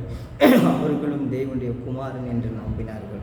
ஏற்கனவே பிசாசுகள், நீ தேவனுடைய குமாரனை ஏன் எங்களை வேதனைப்படுத்த வந்து அந்த பன்றி கூட்டத்தில் அனுப்பிட்டு முன்னவே பிசாசுகள் வாக்குமூலம் கொடுப்பது தேவனுடைய குமாரன் என்று. இன்றைக்கும் நான் சொல்கிறேன், ஆண்டவராகிய இயேசு கிறிஸ்து ஒரு தூதன் கிடையாது, தேவனுடைய குமாரன் என்று வேதத்தில் சொல்லப்பட்டிருக்கு. இன்றைக்கு உங்களுடைய சரீர பிரகாரமான பிரச்சனைகள், மரணம் வரும்போது கூட என்ன நினைக்கிறோம், ஆண்டவர் கைவிட்டார். இயேசு கிறிஸ்துக்கு சரீர பிரகாரமான மரணம் வந்தது. ஆனாலும் அவருக்கு கர்த்தர் இன்றைக்கு 3ஆம் நாள் உயிரோடு எழுந்து சரீர பிரகாரமான மரணத்தை ஜெயிக்க, ஆவிக்குரிய பிரகாரமான மரணம் நடக்காதபடிக்கு 2வது மரணம் நடக்காதபடிக்கு தடை செய்தார். இன்றைக்கு 2வது மரணம் நடந்தால் தான் நரகம். ஆவியில் மரணம். பாருங்கள், ஆவி தான் உண்மையான மனிதன். நண்பர்களே, இன்றைக்கு வேத வசனங்களை புரிந்து கொள்ளுங்கள். இன்றைக்கு கர்த்தர் உங்களுக்கு கொடுத்துருக்கிற ஆற்றல், திறமை பாருங்கள். எவ்வளோ மனிதர்கள் எவ்வளோ டெக்னாலஜியாக எல்லாத்தையும் உண்டாக்குறாங்க. அடுத்த வசனத்தை நான் வாசிக்கிறேன். கர்த்தர் பாருங்கள், சிலுவையில் தன் ஜீவனை கொடுக்கிறார், ரத்தத்தை கொடுக்கிறார். தன்னுடைய சரீரத்தில் இருக்க ஒட்டுமொத்த தண்ணீரும் எல்லாத்தையும் கொடுக்குறார். ஏன் தெரியுமா? மனுக்குலத்தை கர்த்தர் அவ்வளவாக நேசிக்கிறார். மனிதனுடைய பாவத்தை மன்னித்து வாய்ப்பு கொடுக்கணும், வாழ வைக்கணும் என்று ஆசையோடு வாஞ்சியோடு அன்பின் பிரயாசப்படுகிற தேவனாக இருக்கிறார். அவர் அன்பின் பிரயாசம் உள்ள தேவனாக இருக்கிறார். மனங்களே, இதெல்லாம் நீங்கள் கேட்கும் பொழுது உங்கள் உள்ளம் மனம் எல்லாம் விரிவடையட்டும், மனம் பெரிய அளவில் யோசிக்கட்டும், உடைய சிந்தைகள் வளரட்டும், மனம் பெருகட்டும், உள்ளம் குளிரட்டும். நீங்கள் மனதிலும் உள்ளத்திலும் மகிழ்ச்சி அடைய வேண்டும் என்பதுதான் ஆண்டவருடைய திட்டம். ஆண்டவர் பாருங்கள், அவர் ஜீவனுள்ள நாளெலாம் ஏன் உதவி செய்கிறாருன்னா, ஜீவனையே ஆதியாகமத்தில் கொடுத்தவர் சிலுவிலும் ஜீவனை கொடுத்தார். பாருங்கள், எவ்வளோ அற்புதம் செய்தவர். அவர் கைவிட்டப்பட சூழ்நிலை போல தான் தெரிந்தது. ஆண்டவர் கைவிடப்படவில்லை என்று தெரிந்தது. இப்போ அநேக ஊழியக்காரர்கள் மரித்திருக்கிறார்கள், அநேக விசுவாசிகள் இரத்த சாட்சியாக மரித்திருக்கிறார்கள், அநேக வியாதியில் மரித்திருக்கிறார்கள். அவர்கள் சரீர பிரகாரமாக மண்ணிலேருந்து வந்தது மண்ணில் மரித்து போய்விட்டது. ஆண்டவர் கைவிடவில்லை. அவர் கொடுத்த ஜீவன் தான் உண்மையானது, பொக்கிஷமானது, அது பொன் போன்றதாக இருக்கிறது. கைவிடவில்லை என்பது தான் உண்மையான சம்பவம். மாணவர்களே, ஆண்டவர் யாரையும் கைவிடுகிற தேவன் அல்ல. அவர் உண்மையாகவே உங்களையும் என்னையும் நேசிக்கக்கூடிய தேவனாக இருக்கிறார். இந்த வேலையில் கூட எவ்வளோ பெரிய சந்தோஷம். உங்கள் கடன் பிரச்சனை, வியாதியிலும் தோல்வியிலும் இருக்கும்போது ஆண்டவர் கைவிட்டு விட்டார் என்று சொல்லாதீங்க. ஆண்டவர் என்னை காப்பாற்றிருக்கிறார். இந்த கடனிலிருந்து இன்னும் நான் சாகாமல் உயிர் வாழ்கிறேன்னா ஆண்டவருடைய கிருபை என்று சொல்லுங்கள். ஆண்டவர் நல்லவர் என்று சொல்லுங்கள். பாருங்கள், உங்களுடைய வீட்டில் எதனா ஒரு தீமையான சம்பவம் நடக்கும்போது கர்த்தர் அதை நன்மையாக மாற்றி தருவார் என்று சொல்லுங்கள். சரீர பிரகாரமாக மரணங்கள் நடக்கும். அநேகருக்குள்ள கேள்வி, அவங்கள காப்பாற்றிருக்கலாமே, இந்த ஊழியக்காரரை காப்பாற்றிருக்கலாமே, இந்த விசுவாசை காப்பாற்றிருக்கலாமே, இவங்களை ஆண்டவர் காப்பாற்றலைன்றது உங்களுக்கு எப்படி தெரியும்? நீங்கள் ஆதாரமே இல்லாத காப்பாற்றலைன்னு சொல்லுவீங்க. நான் ஆதாரத்தோடு சொல்கிறேன். ஆண்டவர் என்னை விசுவாசிக்கிறவர்கள் மரித்தாலும் பிழைப்பார்கள். சரீர பிரகாரமாக பாருங்கள், இயேசு கிறிஸ்து மரித்தார், அவர் பிழைத்தார், 3ஆம் நாள் உயிரோடு எழுந்தார் பார்க்கிறோம். ஆனால் ஆண்டவரை விசுவாசிக்கிறீங்கோ, லாசருடைய கதையில் தான், அங்கே தான் யோவான் எழுதின புஸ்தகத்தில் தான் சொல்கிறாரு, என்னை விசுவாசிக்கிறவர்கள் மரித்தாலும் பிழைப்பார்கள் என்று சொல்லப்பட்டிருக்கு யோவானில். அப்போது ஆண்டவரை நாம் விசுவாசிக்கும் போது மரித்தாலும் நாம் பிழைக்கிறவர்களாக இருக்கிறோம். மனங்களே, இன்றைக்கு பிழைப்பு ஆண்டவரால் உண்டாகும். நீங்கள் வாழ்கிறது ஆண்டவரால் உண்டாகும். இன்றைக்கு விசுவாசிங்க. பாருங்க, நீ சிலுவிலேருந்து இறங்கினா தான் விசுவாசிப்பேன், நீங்கள் மேஜிக் பண்ண தான் விசுவாசிப்பேன்ட்டு அங்கே சிலுவில் அறையும் போது அங்கே இருக்கிற போர் சேவர்கள்லாம் கிண்டல் பண்ணார்கள், கேலி பண்ணார்கள். ஆண்டவர் அதெல்லாம் பொறுப்படுத்தலை. அது உண்மை உள்ள தேவன் மனுக்குலத்துக்கு ஒரு பெரிய மீட்பு உண்டாக்கும்படியாக தான் தன் ஜீவனை பிரஜாலபதியாக மறிக்கிறார். எத்தனை பேருக்கு புரியுது? அவர் பாருங்க, அவர் உண்மையான தெய்வமாக இருக்கிறார். இன்றைக்கு அவர் ஏன் மரித்தார், ஏன் 3ஆம் நாள் உயிரோடு எழுந்தார் என்றது தான் இன்றைக்கி பார்க்கும்போது, என்னை விசுவாசிக்கிறவர்கள் மரித்தாலும் பிழைப்பார்கள். உயிரோடு இருந்து விசுவாசிக்கிறவர்கள் மரித்தாலும் பிழைப்பார்கள். பாருங்கள், இயேசு தெளிவாக சொல்கிறாரு. யோவான் 11ஆம் அதிகாரம் 25ஆம் வசனத்தை வாசிக்கிறோம். இயேசு அவளை நோக்கி, நானே உயிர் தெழுதலும் ஜீவனமாக இருக்கிறேன். என்னை விசுவாசிக்கிறவன் மரித்தாலும் பிழைப்பான். உயிரோடு இருந்து என்னை விசுவாசிக்கிறவன் என்றென்றும் மறியாமலும் இருப்பான் என்று விசுவாசிக்கிறாயா என்றார். அவர் என்ன கேட்குறாருன்னா, விசுவாசிக்கிறியா? அப்போ என்னென்னா, நான் மரித்தாலும் பிழைப்பான் என்ற விசுவாசம் எனக்கு இருக்குது. பாருங்கள், என் குடும்பத்தில் ஆண்டவரை, உங்கள் குடும்பத்தில் ஆண்டவரை ஏற்றுக்கொண்டு, உங்களுடைய குடும்பத்தில் உங்களுடைய உறவின் முறைகள் யார் இறந்திருந்தாலும் ஒருவேளை ஆண்டவரை ஏற்றுக்கொண்டு அவர் மரித்திருப்பார்களானால் ஆண்டவரை இன்னும் அதிகமாக ஸ்தோத்திரிங்க, நன்றி செலுத்துங்க. அவங்க கைவிடப்படலை, நல்ல ஒரு இடத்துக்கு போயிருக்கிறாங்க. நீங்கள் ஒரு நல்ல இடத்துக்கு உங்களுடைய மகளை திருமணம் செய்து கொடுத்தீங்கன்னா அது எப்படி இருக்குன்றதை எண்ணி பாருங்கள், யோசித்து பாருங்கள். மகள் ஒரு நல்ல இடத்துல, ஒரு நல்ல ஒரு மாப்பிள்ளை, நல்ல ஒரு குணம் படைத்தவர், நல்லா வைத்து காப்பாற்றுறவர், நல்லா வாழ வைக்கிறவர், சந்தோஷமாக என்றென்றைக்கும் கண் கலங்காமல் காப்பாற்றுற ஒரு மாப்பிள்ளைக்கு நீங்கள் கொடுத்துருக்கிறீங்க. உங்கள் பெண்ணை நினைக்கும் போது நீங்கள் என்ன யோசிப்பீங்க? ரொம்ப சந்தோஷப்படுவீங்க. ஏன் சந்தோஷப்படுவீங்கன்னா, என்னுடைய மகள் இன்றைக்கி நான் வறுமையில் என் கூட கஷ்டப்பட்டு கொண்டு இருந்தான், ஆனால் என் மகள் இப்போ போகிற இடத்துல நல்லா இருக்க போகிறாங்கன்ற சந்தோஷம் எப்படி உங்களுக்கு வருமோ அதே கான்செப்ட் தான், அதே அர்த்தம் தான். நம்ம சரீர பிரகாரமாக மரிக்கும்போது, கிறிஸ்துக்குள்ளே மரிக்கும்போது அது மரணம் என்று சொல்ல, நித்திரை இளைப்பாறுதல் என்று சொல்லப்பட்டிருக்கிறது. இங்கே பூமியில் எவ்வளோ கஷ்டப்பட்டு வேதனை அடைந்து, பூமியில் பல துன்பங்கள் அடைந்து, இளைப்பாறுதல், நிம்மதி இல்லாமல், ஓய்வு இல்லாமல், ரெஸ்ட் இல்லாமல் சொல்லுவாங்க, சரி ரெஸ்ட்டே இல்லாமல் வேலை செஞ்சு கொண்டு இருக்குங்க. அப்படிப்பட்ட ஒவ்வொருக்கும் கர்த்தர் அவராக ரெஸ்ட்டு கொடுக்கல, நாம் ஏற்படுத்தி கொள்கிறோம். ஆண்டவரே எனக்கு ஓய்வு கொடுங்க, ரெஸ்ட்டு கொடுங்க, எனக்கு ரெஸ்ட் எடுக்கணும், ஓய்ந்திருக்கணும். அது நாம கேட்குறதுனால, ஏன்னா நம்ம அவருடைய சாயலாக இருக்கிறப்பனா நமக்கு அவர் மதிப்பு கொடுக்குறார். அதுதான் முடிவெடுக்கிற பொறுப்பை நாம் எடுக்க வேண்டும். நல்லதையும் கெட்டதையும் நாம் முடிவெடுக்க வேண்டும். அன்பானவர்களே, இன்றைக்கி நல்ல முடிவு எடுங்க. ஆண்டவரை ஏற்றுக்கொள்வதை முடிவு எடுங்க. ஆண்டவருடைய வசனத்தில் தீவிரமாக கேட்கறதில்ல நல்ல ஒரு முடிவு எடுங்க. ஆண்டவரை கடைசி வரைக்கும் நான் அண்டிக் கொண்டு இருப்பேன்ற நல்ல ஒரு தீர்மானத்தோடு இருங்க, முடிவோடு இருங்க. எந்த சூழ்நிலை வந்தாலும் நான் ஆண்டவர்கிட்ட கைவிட மாட்டேன். நான் ஆண்டவர்கிட்ட போகிறதும் என் ஜீவன் போகிறதும் ஒன்று தான். ஆனால் ஆண்டவர்கிட்ட போனால் நம்ம ஜீவன் இல்லாமல் எப்படி நம்ம வாழ முடியாதோ, தேவன் இல்லாமல் இந்த உலகத்தில் வாழ முடியாது அன்பானவர்களே. ஏன்னா அவர் ஜீவனை தந்தேவன். விசுவாசிக்கிறவர்கள் மரித்தாலும் பிழைப்பார்கள். அப்போ வேதம் சொல்கிறது, விசுவாசிக்கிறவர்கள் மரித்தாலும் பிழைப்பார்கள் என்றால் அவர்கள் கைவிடப்படலை. எத்தனையோ பரிசுத்தவான்கள், எத்தனையோ இரத்த சாட்சியாக மரித்திருக்கிறார், எத்தனையோ விசுவாசிகள் கூட நோய்வாய்ப்பட்டு மரித்திருக்கிறார். நோயில் அவருடைய சரீரத்தை தான் தாக்கினது, நோயில் அவர்கள் சரீரம்தான் பாதிக்கப்பட்டது, நோயில் எத்தனை விதமான வேதனைகள் அனுபவித்திருப்பார்கள். யோசித்து பாருங்கள், ஒவ்வொருவரும் அனுபவிக்கும் போது எவ்வளோ விதமான நோய்கள், எவ்வளோ விதமான வேதனைகள், எவ்வளோ விதமான பாதிப்புகள். அதை நாம் அனுபவிக்கும் போது தான் சில வழிகள் நமக்கு தெரியும். ஐயோ இவ்வளோ கஷ்டமாக, இப்படியெல்லாமா வேதனை, இதோடைய உலகத்தில் வாழ்கிறதோடு போய் நிம்மதியாக போயிடலாம் ஆண்டவர் இடத்துல. அப்படிலாம் நாமளும் சில நேரங்களில் எண்ணி பார்த்துட்டு உண்டு. ஆனால் ஆண்டவர் கைவிட்டான்னு சொல்லாதீங்க. சரீர பிரகாரமான பிரச்சனையை நம்ம கணக்கு போட்டு ஆண்டவர் கைவிட்டான்னு சொல்கிறது மிக மிக நம்ம ஏமாற்றிக் கொள்வதற்கு சமமாக இருக்கிறது. அப்படி நீங்கள் எண்ணக்கூடாது. எத்தனை பேர் இன்னைக்கு ஆண்டவரோடு நல்லா இருக்கிறாங்க, சுகமாக இருக்கிறாங்க. பாருங்கள், நம்ம எங்கே போனாங்கன்றது தெரியாது, அதை மட்டும் நம்ம உறுதியாக நம்புகிறோம். கல்லறையில் போய் அடக்கம் பண்ணுவாங்க, அவங்க செத்த கல்லறையில் தான் அவங்கள விதைப்பாங்க. அப்போ கல்லறையில் போய் அடக்கம் பண்ணுவாங்கன்றதை மட்டும் நம்ம நம்புகிறோம். அவங்க கல்லறையில் போய் எங்கே இருப்பாங்க, அவங்க ஜீவன் எங்கே இருக்குன்றதை நம்ம சொல்லுவோம். ஜீவன் தேவனுடைய கரத்தில் இருக்கும். இன்றைக்கு வசனத்தை நீங்கள் கவனிக்க வேண்டாம் மகளே, தேவனுக்கு. அப்போது இன்றைக்கு நீங்கள் தேவனை குறித்து சரீரப்பிரகாரமான பிரச்சனை வைத்து நீங்கள் கணக்கு போடக்கூடாது.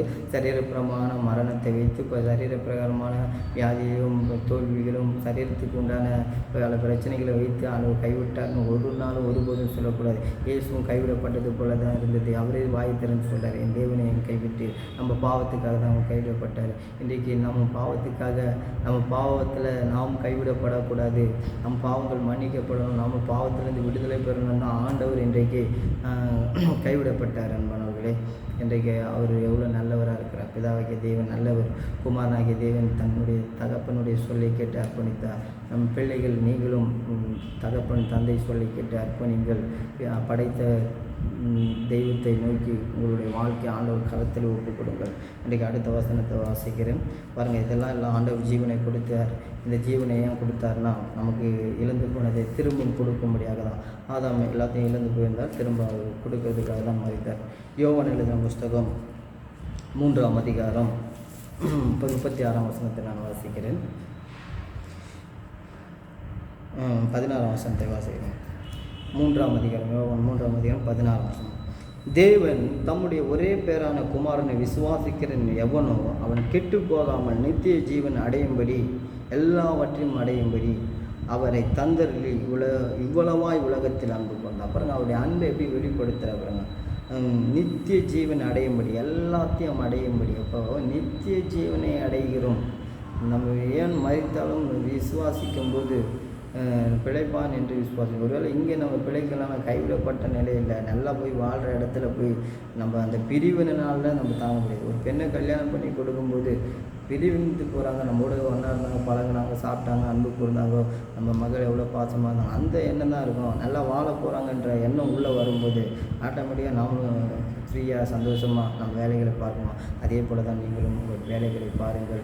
அழுது கொண்டு இருக்காதீங்க, கவலைப்படாதீங்க, கண்ணீர் வடிக்காதீங்க. ஐயோ என் பெண்ணுக்கு இப்படி ஆயிடுச்சே, என் பெண்ணு என் கூட இருந்தால். நீங்கள் பார்த்தீங்களா எவ்வளோ கஷ்டப்பட்டு உங்களுடைய மகள் கஷ்டப்பட்டார்கள். உங்களுடைய கஷ்டத்தை எவ்வளோ வியாதியில் உங்களுடைய மகன் கஷ்டப்பட்டான். ஆண்டவரோடு இருக்கிறாங்கன்றது எவ்வளோ பெரிய சந்தோஷம். நல்ல வாழ்க்கை வாழ்கிறாங்கன்றது எவ்வளோ பெரிய சந்தோஷம். அதையெல்லாம் எண்ணி பாருங்கள். இன்றைக்கு சொல்கிறாரு, தேவன் தம்முடைய ஒரே பேரான குமாரனை விசுவாசிக்க எவனும் அவன் கெட்டுப்பாங்க, நித்திய ஜீவனை அடையவன். அப்படிக்கு பாருங்கள், எல்லாத்தையும் நம்ம ஆண்டவரை விசுவாசிக்கும் போது எல்லாத்தையும் அடைவோம். அவரை இந்த உலகத்திலே அன்பு கூறுகிறவராக பாருங்கள். அவருடைய அன்பை உலகத்தில் எப்படி வெளிப்படுத்துகிறான்னா, தன் ஜீவனை தந்து அவருடைய அன்பை வெளிப்படுத்துகிறார். இப்படிப்பட்ட அன்பை இந்த உலகத்தில் எங்கேயுமே பார்க்க முடியாதுங்க. எல்லா அன்பிலும் கலப்படம் இருக்குது, சுயநலம் இருக்குது. மனுஷிக அன்பில் பாருங்கள், மனுஷிக அன்பை பார்க்கும்போது அடிமைத்தனம் நிறைந்ததாக இருக்குது, குறைவுள்ளதாக இருக்கிறது. மனுஷிக அன்பு பாருங்க, மனுஷிய அன்பில் என்ன மனுஷிய அன்பு அடிமைத்தனம் இருக்குது, குறைவானதாக இருக்குது. மனுஷிய அன்பில் சுயநலம் இருக்கிறது. மனுஷிய அன்பு காயப்படுத்தும், மனுஷிய அன்பு உடைக்கும், மனுஷிய அன்பு ஏங்க வைக்கும். மனுஷிய அன்பு பாருங்கள், இந்த உலகத்தில் 3 விதமான அன்பு. குடும்ப அன்பு, முதலாவது கணவன் மனைவி அன்பு, 2வது நண்பர்களுடைய அன்பு, 3வது குடும்ப அன்பு. இந்த 3 அன்பிலும் பாருங்களா, அன்பில் எல்லாத்திலும் ஒரு குளறுபடி இருந்துனே இருக்கும், பிரச்சனைகள் உருவாயின்னு இருக்கும். இந்த 3 பாருங்கள், குடும்பம் ஃபஸ்ட்டு கணவன் மனைவி நல்லா இருக்கணும்னா அங்கே தெய்வீக அன்பு ஊற்றப்பட்டதான். கணவன் மனைவி அன்பு தலை தூங்க முடியும், வெற்றி பெற முடியும். அதே போல் நண்பர்களுடைய அன்பிலும் இன்றைக்கு நல்லா கடைசி வரைக்கும் நீடிக்கணும்னா அங்கே தெய்வீக அன்பு ஊற்றப்பட்டு தெய்வீக அன்பு இருந்தால் தான் நண்பர்கள் அன்பு கடைசி வரைக்கும் நீடிக்கும். அதே போல் குடும்ப அன்பு, பெற்றோர், தாய், தந்தை, சித்தப்பா, பெரியப்பா, மாமா, அண்ணன், தம்பி, இப்படி எல்லாருமே ஒரே கூட்டு குடும்பமாக இருக்கிறோம். அதுலேயும் பல குழப்பங்கள் ஏற்படுது, பல பிரச்சனைகள் ஏற்படுது. அந்த அன்பிலும் தெய்வீக அன்பு ஊற்றப்பட்டதான் குடும்பம் உடையத ஒரு குடும்பமாக இருக்கும். பாருங்கள், ஒரு முதலாவதாக ஒரு குடும்பத்திலிருந்து தான் சபை உருவாக்கப்படுகிறது, சங்கம் உருவாக்கப்படுகிறது, சமுதாயம், தேசம் உருவாக்கப்படுகிறது. அப்போ குடும்பம் தான் ரொம்ப தேவனுடைய பார்வையில் முக்கியமானதாக இருக்கிறது. அன்பானவர்களே, நீங்கள் குடும்பத்தை எண்ணி பாருங்கள். குடும்பத்துக்கு முக்கியத்துவம் கொடுங்கள். முதலாவதாக தேவனுக்கு முக்கியத்துவம், 2வது குடும்பத்துக்கு முக்கியத்துவம் கொடுங்கள். ஏன்னா குடும்பத்தை கர்த்தர் மனதில் எண்ணி மனிதன் தனிமையாக இருப்பதை நல்லதில் ஏற்ற துணையை உண்டாக்குவன் கொடுத்தார். ஆனால் மனிதனுக்கு ஏற்ற துணை கடைசி வரைக்கும் ஜீவனுள்ள நாளெல்லாம் நல்ல ஒரு துணையோடு இருக்கணுன்றதை கொடுக்குறாரு.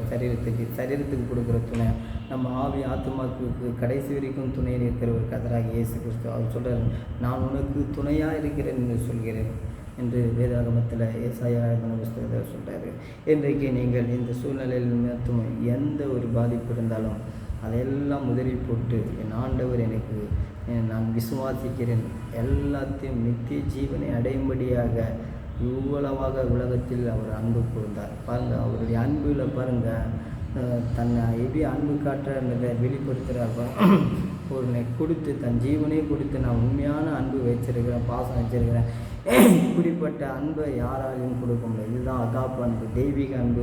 இன்றைக்கி மனுஷ அன்பில் எத்தனை பேர் பைத்தியம் பிடித்திருக்கிறான், மனுஷ அன்பில் உடைந்து போயிருக்கிறான், மனுஷ அன்பில் வேதனைப்பட்டு கொண்டிருக்கிறான், மனுஷ அன்பில் இன்றைக்கும் எத்தனையோ பேர் பாதிக்கப்பட்டு இருக்கிறாங்க. எத்தனையோ பிள்ளைகள் மனுஷிக அன்பில் அநாத ஆசிரமத்தில் இருக்கிறார்கள் பெற்றோர்கள். எத்தனையோ பிள்ளைகள் குப்பை தொட்டியில் கிடக்கிறார்கள். மனுஷிக அன்பில் பெற்றோர்கள் பெற்றெடுத்து குப்பையில் போட்டு விடுகிறார்கள் பிள்ளைகளை. பெற்றோர்கள் பெற்றெடுத்து அதை பிள்ளைகளை வளர்க்க தெரியாத விதத்தில் வளர்த்து விடுகிறார்கள். இப்படி இந்த மனுஷிய அன்பினாலே எத்தனை விதமான பாதிப்புகள், எத்தனை விதமான பிரச்சனைகள். தெய்வீக அன்பு வெற்றி பெற செய்யும், ஆசீர்வதிக்கும், பிரச்சனைகளை மாற்றி அமைக்கும். தெய்வீக அன்பு உங்களுடைய இருதயங்களிலும், உங்களுடைய குடும்பங்களிலும், உங்களுடைய தெருக்களில், உங்களுடைய சமுதாயத்திலும் தெய்வீக அன்பு ஊற்றப்படும் போது உங்கள் மூலமாக பரிசுத்த ஆவியானவரை கொண்டு ஊற்றுகிறார். அது எவ்வளோ பெரிய ஆசீர்வாதம் பாருங்கள். ஏனென்றால் அவர் நித்திய ஜீவனை கொடுக்கிறார், நிரந்தரமானதை கொடுக்கிறார், நித்தியமானதை கொடுப்பார், நிலையானதை கொடுப்பார். எத்தனை பேர் விசுவாசிக்கிறீங்க? அவர் எல்லாவற்றையும் கொடுக்க வல்லவராக இருக்கிறார். கடைசியாக ஒரு வசனத்தை வாசித்து நான் இங்கே நிறுத்துகிறேன். பிரசங்கி எழுதின புஸ்தகம் 3ஆம் அதிகாரம், பிரசங்கி 3ஆம் அதிகாரம் 14ஆம் வசனத்தை நான் வாசிக்கிறேன். தேவன் செய்வது எதுவோ அது என்றைக்கும் நிலைக்கும் என்று அறியவேன். அதனோடு ஒன்றும் கூட்டவும் கூடாது, அதில் ஒன்றும் குறைக்கவும் கூடாது. மனுஷன் தமது சமூகத்தில் பயந்திருக்கும்படி தேவன் இப்படி செய்து வருகிறார். பாருங்களா, தேவன் செய்வது எதுவோ அது நிலைக்கும். தெய்வம் உங்களுக்கு நிலைக்கும்படியாக செய்வார். அதை அறிவேன். அதில் ஒன்றும் கூட்டவும் கூடாது, குறைக்கவும் கூடாது. கூட்டவும் கூடாதுன்னா எப்படின்னா, தேவன் கூட்டக்கூடாதுன்னா என்னென்னா, பிரச்சனை அதோடு சேர்த்துக்கூடாது. தேவன் செய்வாரா செய்ய மாட்டாருன்னு.